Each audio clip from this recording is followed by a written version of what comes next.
नमस्कार प्रिय विद्यार्थियों, आज हम पढ़ेंगे कक्षा 12 हिंदी अनिवार्य उषा कविता के महत्वपूर्ण प्रश्न। जैसा कि बोर्ड महत्वपूर्ण प्रश्नों की यह क्लास नंबर 6 है और इसमें आज हम देखेंगे कि उषा जो शमशेर बहादुर सिंह की एक छोटी सी कविता है उसके कौन कौन से महत्वपूर्ण प्रश्न हैं। तो इसमें प्रश्न नंबर 1 है, शमशेर बहादुर सिंह को किस कवि के रूप में जाना जाता है। शमशेर बहादुर सिंह को किस कवि के रूप में जाना जाता है? तो इनको बिंबधर्मी कवि कह सकते हैं, प्रयोगवादी कवि भी कह सकते हैं।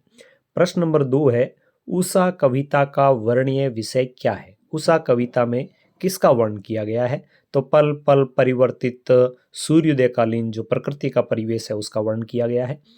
प्रश्न नंबर 3 है, उषा कविताओं में गांव के कौन कौन से घरेलू उपमानों का प्रयोग हुआ है? उषा कविताओं में गांव के कौन कौन से घरेलू उपमानों का प्रयोग हुआ है। प्रश्न नंबर 4 है, भोर का नभ राख से लिपा हुआ चौका अभी गीला पड़ा है से कवि का क्या आशय है। प्रश्न नंबर 5, जादू टूटता है उषा का, यहाँ जादू का क्या अर्थ है।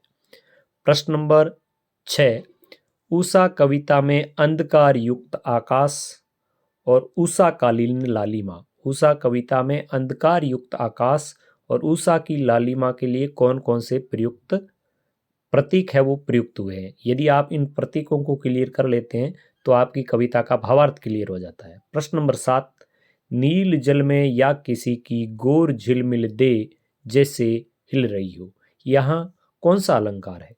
प्रश्न नंबर 8, उषा कविता की भाषा शैली पर टिप्पणी लिखिए, यानी उषा कविता का आपको शिल्प सौंदर्य लिखना है। प्रश्न नंबर 9 है, वो है उषा कविता में नए बिंबों और उपमानों की कविता है। उषा कविता नए बिंबों और उपमानों की कविता है कैसे, यानी कौन कौन से नए बिंबों का प्रयोग हुआ है, कौन कौन से उपमानों का प्रयोग हुआ है, यह लिखकर आपको साबित करना है कि उषा कविता नए बिंबों और उपमानों की कविता है। और प्रश्न नंबर अंतिम और 10वां है, उषा कविता की कौन सी पंक्तियां बाल मनोविज्ञान को चरितार्थ करती है और करती है तो कैसे। तो प्रिय विद्यार्थियों, ये थे 10 प्रश्न। उम्मीद करता हूँ कि प्रत्येक क्लास आपको पसंद आती है। आप क्लास के वीडियो को लाइक भी करते होंगे, शेयर भी करते होंगे और चैनल को सब्सक्राइब तो आपने कर ही लिया होगा। यदि आप चैनल के नियमित सदस्य नहीं हैं तो चैनल को आज ही सब्सक्राइब करें और नियमित सदस्य बने। धन्यवाद।